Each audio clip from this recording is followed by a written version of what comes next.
हरि ओम तत्सत। अध्यात्म रामायण उत्तरकांड प्रथम सर्ग। भगवान राम के यहाँ अगस्त्य आदि मुनीश्वरों का आना और रावण आदि राक्षसों का पूर्व चरित्र सुनाना। उमा कहूँ मैं अनुभव अपना, सत हरि भजन जगत सब सपना। भगवान शिव अपनी पत्नी पार्वती जी से कहते हैं, हे उमा, मैं अपने अनुभव से कहता हूँ, केवल हरि का नाम निरंतर स्मरण ही एकमात्र सत्य है। बाकी इस जगत में सब कुछ केवल स्वप्न मात्र है।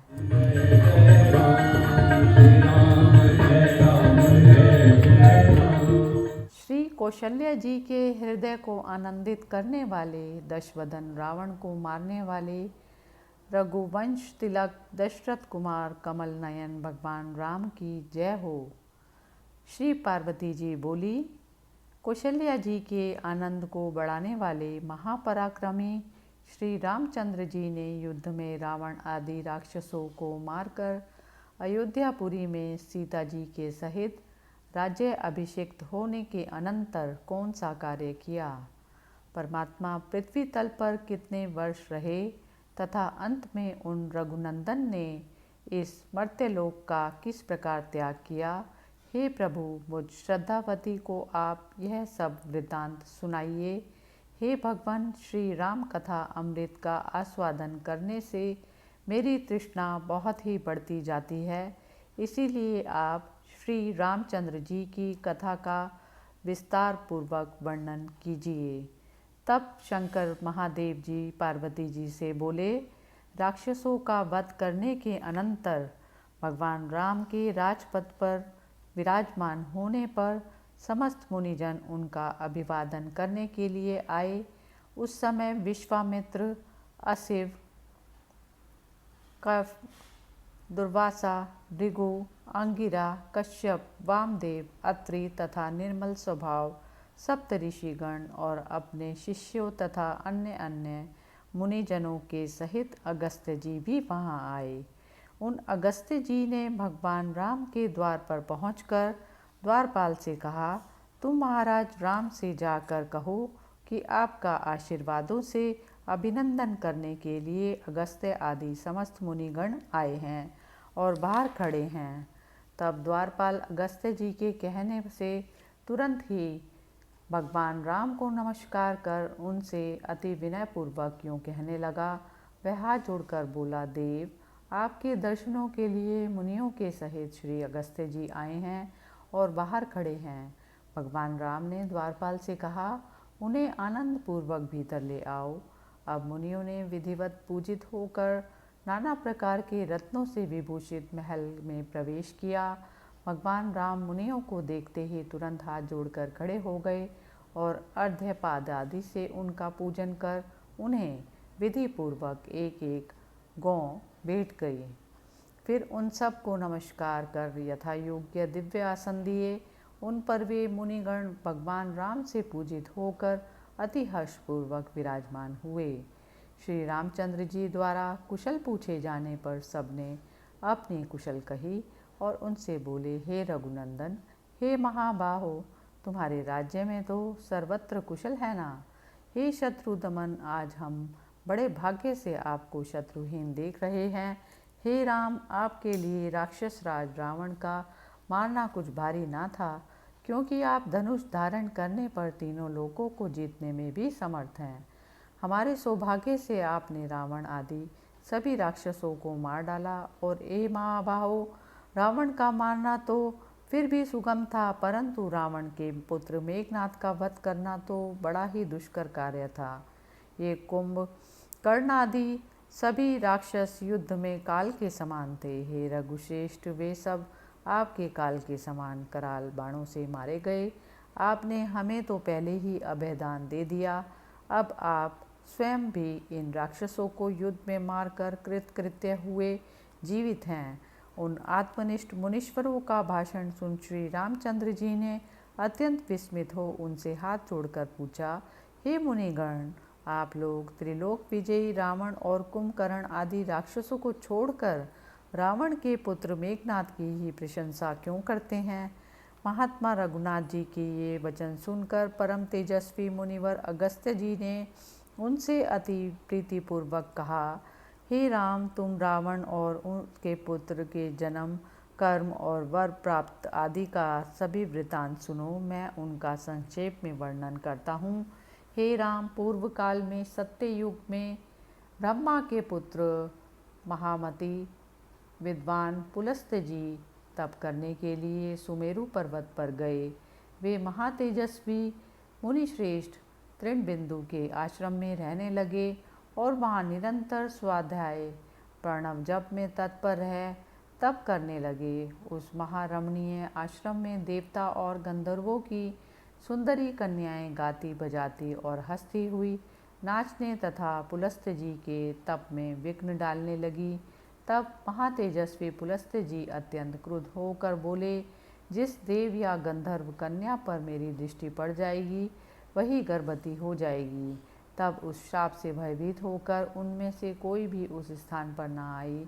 किंतु राजऋषि तृणबिंदु की कन्या ने ये वाक्य नहीं सुने, इसीलिए वह मुनीश्वर के सामने निर्भयतापूर्वक उन्हें देखती हुई घूमती रही। इससे वह गर्भावस्था को प्राप्त हो पीली पड़ गई तथा उसके स्तन स्थूल होकर साफ प्रकट होने लगे। अपने शरीर को विवर्ण हुआ देख वह डरती हुई अपने पिता के पास आई। जब उसे महातेजस्वी राजऋषि तृणबिंदु ने देखा तो उन्होंने ध्यान द्वारा अपनी ज्ञान दृष्टि से मुनिवर पुलस्त्य जी का सब कृत्य जान लिया। तब पिता तृणबिंदु ने वह कन्या मुनि श्रेष्ठ पुलस्त्य जी को दे दी और उन्होंने बहुत अच्छा कह उसे स्वीकार कर लिया।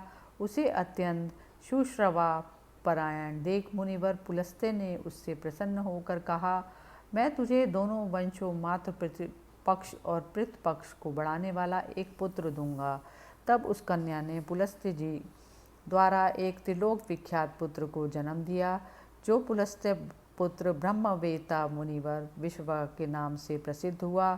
विश्रवा का शील स्वभाव देखकर महामुनि भारद्वाज ने प्रसन्न होकर उन्हें अपनी पुत्री विवाह दी। उससे पुलस्त्य नंदन विश्रवा ने एक त्रिलोकी में प्रतिष्ठित पुत्र उत्पन्न किया। वह विश्रवा का पुत्र अपने पिता ही के समान था तथा ब्रह्मा जी ने भी उसकी प्रशंसा की। उसके तप से प्रसन्न होकर ब्रह्मा जी ने उसे मनोवांछित श्रेष्ठ पर देकर अखंडित धनेश्व्रता दी। ब्रह्मा जी के वरदान से धन अध्यक्ष होकर वह उन्हीं के दिए हुए महातेजस्वी पुष्पक विमान पर चढ़कर अपने पिताजी से मिलने के लिए आया और उन्हें अपने तप का फल निवेदन करके प्रणाम करके बोला, भगवान ब्रह्मा जी ने मुझे यह अति उत्तम वर दिया है, किंतु उन परमेश्वर ने मुझे रहने के लिए कोई स्थान नहीं दिया।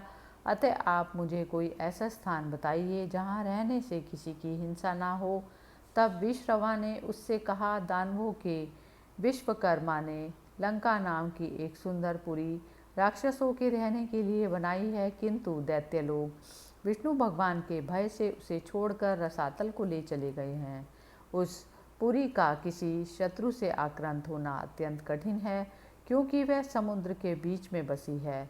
तुम वहीं रहने के लिए जाओ। उस पुरी पर पहले और किसी का अधिकार नहीं हुआ। तब धनपति कुबेर ने पिता की आज्ञा से जाकर उसी में प्रवेश किया। वहाँ अपने पिता की सम्मति से उन्होंने बहुत समय तक निवास किया। किसी समय सुमाली नामक एक मांस भोजी राक्षस साक्षात लक्ष्मी देवी के समान रूपवती अपनी कारी पुत्री को साथ लिए रसातल से आकर मृत्यलोक में घूम रहा था। उसने भगवान कुबेर को पुष्पक विमान पर चढ़कर विचरते देखा। तब महामती सुमाली राक्षसों के हित का उपाय सोचने लगा। वह कैकसी नाम वाली अपनी कन्या से बोला, बेटी, तेरे विवाह का समय और यौवन काल बीता जा रहा है, किंतु ये सुंदरी तू छोड़ देगी इस भय से कि तुझे कोई वर वरण नहीं करता। अतः तेरा कल्याण हो, तू स्वयं ही जाकर ब्रह्मा जी के वंश में उत्पन्न हुए मुनिवर विश्रवा को वरण कर। हे शुभे, उनसे तेरे इस कुबेर के समान सर्व शोभा संपन्न महाबलवान पुत्र उत्पन्न होंगे। तब वह बहुत अच्छा कह मुनीश्वर के आश्रम पर जाकर खड़ी हो गई और नीचे को मुख किए चरण नख से पृथ्वी कुदेरने लगी। मुनीश्वर ने उससे पूछा, हे सुंदर वर्ण वाली, तू कौन और किसकी कन्या है? तब किस लिए तू यहाँ आई है? कैकसी ने हाथ जोड़कर कहा, ब्राह्मण, आप ध्यान द्वारा सभी कुछ जान सकते हैं। तब मुनिवर ने ध्यान द्वारा सब बातें जानकर उससे कहा, मैं तेरी अभिलाषा जान गया। तू मुझसे पुत्रों की इच्छा करती है, किंतु हे सुंदरी, तू इस दारुण समय में आई है, इसीलिए तेरे पुत्र भी 2 महाभयंकर राक्षस होंगे। उसने कहा, हे मुनिश्रेष्ठ, क्या आप द्वारा भी ऐसे पुत्र होने चाहिए? तब मुनीश्वर ने उससे कहा, उनके पश्चात तेरे जो पुत्र होगा वह महाबुद्धिमान, परम भगवत भक्त, श्री संपन्न और एकमात्र राम भक्ति में ही तत्पर रहेगा। मुनीश्वर के ऐसा कहने पर उसने यथा समय 10 सिर और 20 भुजाओं वाले अति भयंकर रावण को जन्म दिया। उस राक्षस के जन्म लेते ही पृथ्वी कांपने लगी और संसार के नाश के समस्त कारण उपस्थित हो गए। उसके पश्चात महापर्वत के समान बड़े डील डोल वाला कुंभकर्ण उत्पन्न हुआ। फिर रावण की बहन सुपर्णका का जन्म हुआ और उसके पीछे अति शांत सौम्य मूर्ति विभीषण का उत्पन्न हुए, जो अत्यंत स्वाध्यायशील, मिताहारी और नित्य कर्मपरायण थे। अत्यंत दारुण दुष्टात्मा कुंभकर्ण संतुष्ट चित्त ब्राह्मण और ऋषियों के समूहों को भक्षण करता हुआ पृथ्वी पर घूमने लगा तथा संपूर्ण लोकों को भयभीत करने वाला महाबली रावण भी प्राणियों का नाश करने वाले रोग के समान त्रिलोकी को नष्ट करने के लिए बढ़ने लगा। हे राम, अब आप सबके अंतःकरणों में विराजमान हैं और साक्षी रूप से अपनी ज्ञान दृष्टि द्वारा सबके हृदय स्थित विचारों को भली भांति जाते हैं। आप परम श्रेष्ठ, नित्य प्रबुद्ध और निर्मल हैं। हे अपनी महिमा में स्थित रहने वाले परमेश्वर, आपने लीला से ही यह मनुष्य रूप धारण किया है, किंतु आप माया के गुणों से लिप्त नहीं होते। आपने लीलावश मुझसे कहा है, इसलिए मैं ये राक्षसों का जन्म वृत्तांत सुना रहा हूँ। हे राम, मैं आपको एकमात्र अनंत अचित्य शक्ति चिन्मात्र अक्षर अजन्मा और आत्मबोध स्वरूप जानता हूँ तथा माया के द्वारा अपने स्वरूप को गुप्त रखने वाले आप में भजन द्वारा परायण हो मैं मूढ़ भी आपकी कृपा से स्वच्छंद विचरता हूँ। अगस्त्य जी के इस प्रकार कहने पर सूर्यवंश के सुयश स्वरूप श्री रघुनाथ जी ने अगस्त्य जी से हंसकर कहा, यह संपूर्ण संसार माया में है, क्योंकि वास्तव में यह मुझसे पृथक नहीं।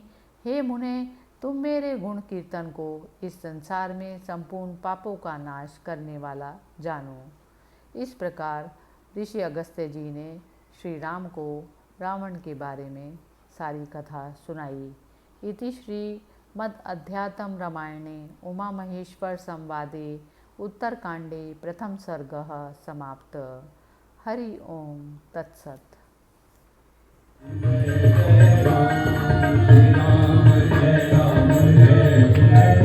हरि ओम तत्सत। अध्यात्म रामायण उत्तरकांड द्वितीय सर्ग। राक्षसों के राज्य स्थापन का विवरण। रघुकुल रीत सदा चली आई, प्राण जाए पर वचन न जाई। रघुकुल परंपरा में हमेशा वचन प्राणों से ज़्यादा महत्व दिया जाता है।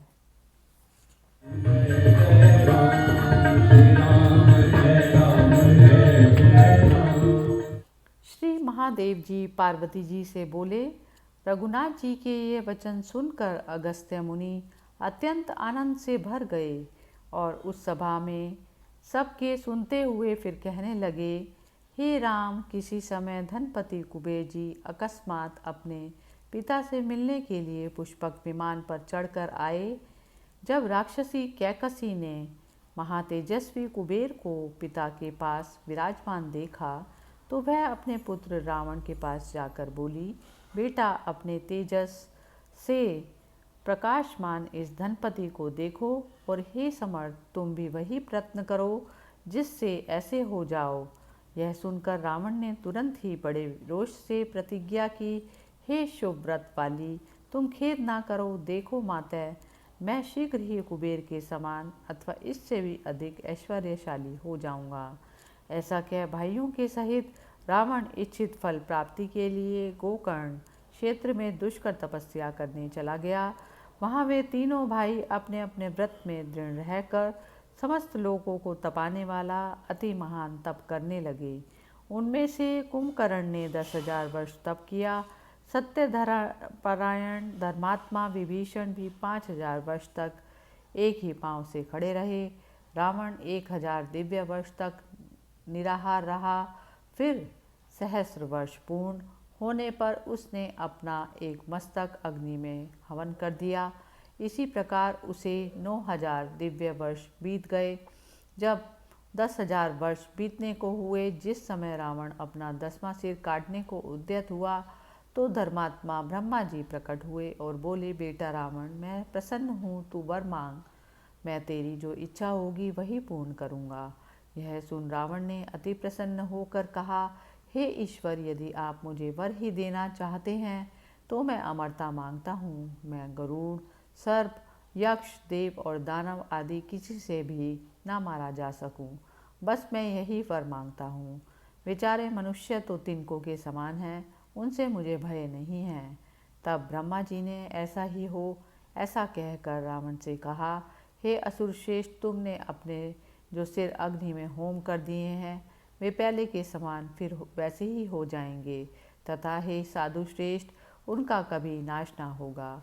हे राम, रावण से इस प्रकार कह फिर भक्त वत्सल ब्रह्मा जी ने अति विनीत विभीषण से कहा, वत्स विभीषण, तुमने यह श्रेष्ठ तप धर्म संपादन के लिए किया है, इसीलिए बेटा तुम्हें जो हित कर वर अभीष्ट हो मांगो।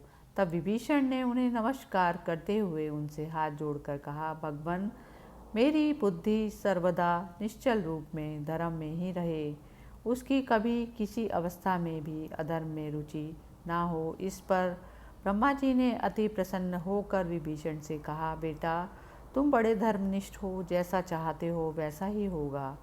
हे विभीषण, यद्यपि तुमने मांगा नहीं है, फिर भी मैं तुम्हें अमरत्व का वर देता हूँ।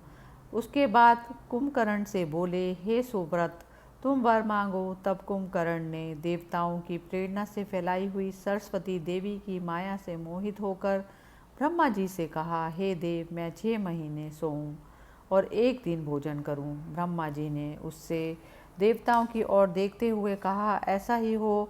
उनके ऐसा कहते ही सरस्वती तुरंत ही उसके मुख से निकलकर स्वर्गलोक को चली गई। तब दुष्टचित कुंभकर्ण ने मन ही मन दुखित होकर सोचा, अहो भाग्य का चक्र तो देखो, जिसकी मुझे इच्छा ही नहीं है ऐसी बात मेरे मुख से क्यों निकल गई।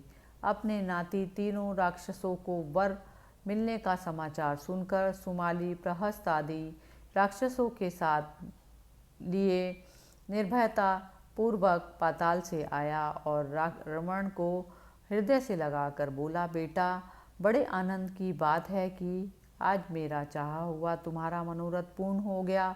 जिसके भय से हम लंकापुरी को छोड़कर पाताल लोक को चले गए थे, हे महाबाहो, आज हमारा वह विष्णु का भय जाता रहा। इस लंकापुरी में जो अब तुम्हारे भाई कुबेर के अधिकार में है, पहले हम रहा करते थे। अब तुम्हें इसे साम नीति से अथवा बलपूर्वक फिर लौटा लेना चाहिए। बंधुत्व का विचार ना करना चाहिए, क्योंकि राजाओं के बंधु उनके कब हितकारी हुए हैं। सुमाली के ऐसा कहने पर रावण ने कहा, आपको ऐसी बात नहीं कहनी चाहिए, धनपति कुबेर हमारे बड़े हैं। यह सुनकर प्रहस्त ने रावण से अति नम्रतापूर्वक कहा, हे रावण, मैं जो कुछ कहता हूँ सावधान होकर सुनो। तुम्हें ऐसी बात नहीं करनी चाहिए। अभी तुमने राजधर्म और नीति शास्त्र का अध्ययन नहीं किया। शूरवीरों में भ्रातृत्व नहीं हुआ करता। हे समर्थ, इस विषय में मैं जो कुछ निवेदन करता हूँ सुनिए। महर्षि कश्यप जी संतान देवता और राक्षस बड़े शूरवीर थे, इसलिए वे बंधुत्व को तिलांजलि देकर परस्पर अस्त्र से लड़ने लगे। हे राजन, देवताओं के साथ हमारा वैर कुछ हाल ही का नहीं है, यह तो आराम से ही चला आ रहा है।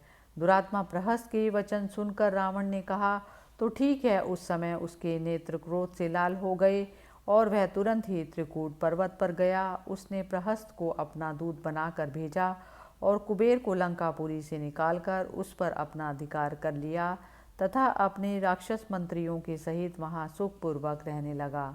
महायशस्वी कुबेर ने लंकापुरी को छोड़कर पिता के कहने पर कैलाश पर्वत पर जाकर तपस्या द्वारा श्री महादेव जी को प्रसन्न किया तथा उनसे मित्रता स्थापित कर उन्हीं से सुरक्षित हो वहाँ विश्वकर्मा से अलका नाम की नगरी बनवाई।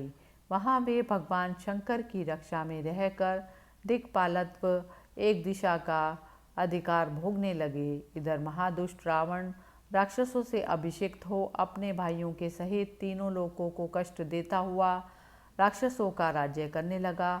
उस महामायावी राक्षस ने अपनी विकराल वदना बहन कालखज के वश में उत्पन्न हुए विद्युजी नामक राक्षस को विवाह दी।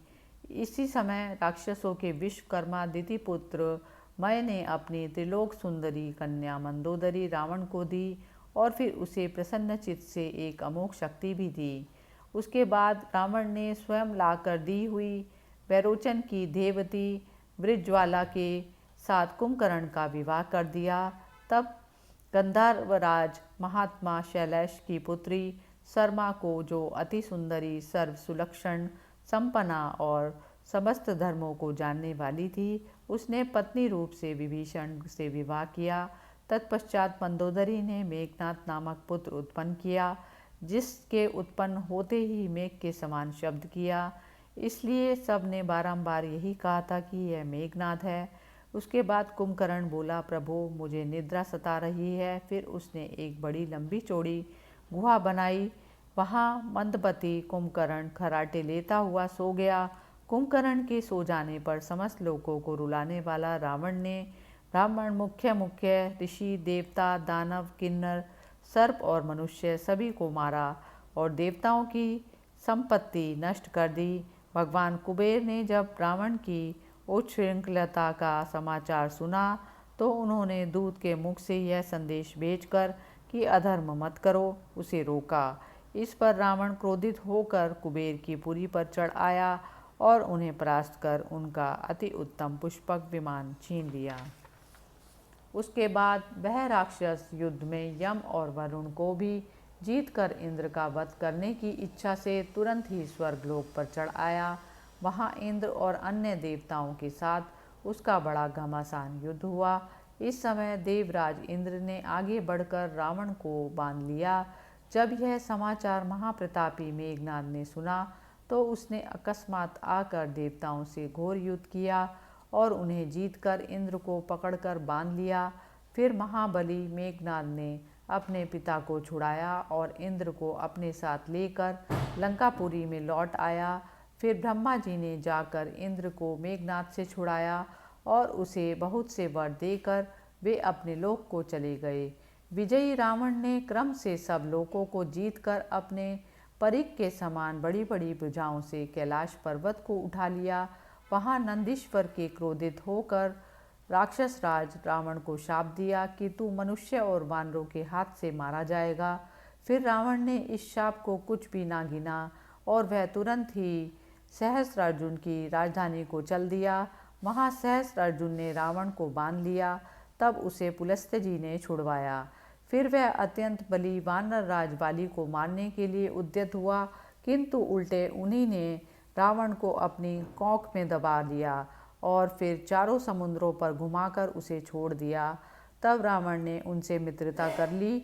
हे राम, इस प्रकार महाबली रावण संपूर्ण लोकों को अपने अधीन कर उन्हें प्रसन्नतापूर्वक स्वयं ही भोगने लगा। हे राजेंद्र, ये दशानन और इंद्रजीत ऐसे प्रभावशाली थे। उनमें से लोकों को रुलाने वाले रावण को आपने मारा और मेघनाद का वध महात्मा लक्ष्मण जी ने किया तथा पर्वत के समान दीर्घकाय कुंभकर्ण का भी आप ही ने संहार किया। आप सब लोगों के रचने वाले साक्षात सर्वव्यापक नारायण देव हैं। यह सारा चराचर जगत आप ही का स्वरूप है। लोक पितामह ब्रह्मा जी आपकी नाभि से प्रकट हुए, कमल से उत्पन्न हुए हैं तथा हे रघुश्रेष्ठ, वाणी के सहित अग्निदेव ने आपके मुख से जन्म लिया है।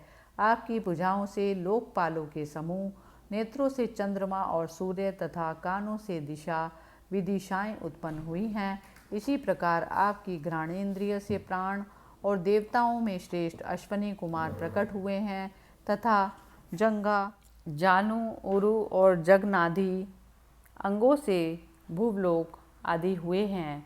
हे हरे, आपकी कुक्षी से 4 समुद्र, स्तनों से इंद्र और वरुण तथा वीर्य से बालखिल्य आदि मुनीश्वर हुए हैं। आपकी उपेन्द्रिय से यम, गुदा से मृत्यु, क्रोध से त्रिनयन महादेव जी, अस्थियों से पर्वत समूह, केशों से मेघ, रोमों से औषधियाँ और नखों से गधे आदि उत्पन्न हुए हैं।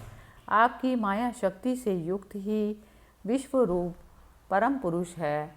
प्रकृति के गुणों से युक्त होने पर आप ही नाना रूप से दिखाई देने लगते हैं। आप ही के आश्रय से देवगण यज्ञों में अमृत पान करते हैं। यह संपूर्ण स्थावर जंगम जगत आपने ही रचा है और समस्त चराचर प्राणी आप ही के आश्रय से जीवित रहते हैं। हे रघुनाथ जी, जिस प्रकार दूध में मिला हुआ घी उसमें सर्वत्र व्याप्त है, उसी प्रकार व्यवहार काल में भी संपूर्ण वस्तुएं आपसे ही व्याप्त रहती हैं। सूर्य, चंद्र आदि भी सब आप ही के प्रकाश से प्रकाशित होते हैं, किंतु आप उनसे प्रकाशित नहीं होते। आप सर्वगत, नित्य और एक हैं। जिस पुरुष को ज्ञान दृष्टि प्राप्त हो जाती है वही आपको देख सकता है। जिस प्रकार अंधे को सूर्य दिखाई नहीं दे सकता, उसी प्रकार जो ज्ञान नेत्र से रहित है वह आपका दर्शन नहीं कर सकता। योगी जन अनात्म पदार्थों का बाग करने वाला उपनिषद वाक्यों द्वारा अहर्निश आप परमात्मा को अपने शरीर में ही खोजते हैं। यदि उन योगियों पर आपके चरणों की भक्ति का लेश मात्र भी प्रभाव होता है, तभी वे खोजते खोजते अंत में चिन्ह मात्र स्वरूप आपको देख पाते हैं और किसी प्रकार नहीं। मैंने आप सर्वज्ञ के सामने कुछ प्रलाप किया है सो क्षमा करें, क्योंकि हे देवेश्वर, मैं आपकी कृपा का पात्र हूँ, जो दिशा, देश और काल से रहित तथा अनन्य, एक चिन्ह मात्र, अविनाशी, अजन्मा और चलनादि क्रिया से रहित है। उन सर्वज्ञ, सर्वेश्वर, अनंत गुण संपन्न, मायाहीन और अपने भक्तजनों से सदा अभिन्न रहने वाले रघुनाथ जी को मैं भजता हूँ।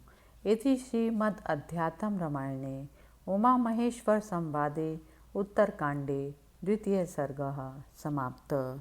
हरि ओम तत्सत्।